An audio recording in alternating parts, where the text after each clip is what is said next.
শিবুদারা যে কাজগুলো করছে মানুষ দেখছে না, দেখছে তো।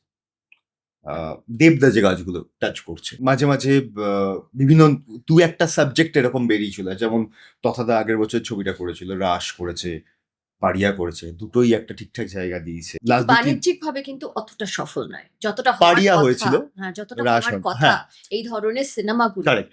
সেটা কিন্তু সেভাবে হয়নি। আমার আমার একটা খুব একান্ত ব্যক্তিগত ধারণা, সেটা হচ্ছে যে আহ, যে যেভাবেই হোক আমার হিন্দি ছবির জন্য 300 টাকা টিকিট, বাংলা ছবির জন্য 100 টাকা টিকিট তো হচ্ছে না, কিংবা 30 টাকা টিকিট তো হচ্ছে না, একই টিকিট। তাহলে মানুষকে আমাকে এমন জিনিস দিতে হবে, সে দেখতে আসছে না কিন্তু তুমি ক টাকায় বানাচ্ছ।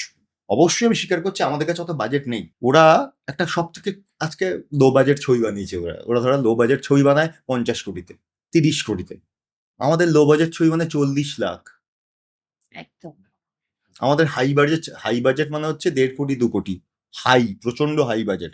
সেটা তুলতে আমাদের নাকের জল চোখের জল হয়ে যায়, কারণ হচ্ছে যেভাবে পুরো বিষয়টা অর্গানাইজ হয়েছে। মার্কেট ছোট, টু বি ভেরি অনেস্ট, কিন্তু মার্কেট ছোট তো অডিয়েন্স বুঝবে না।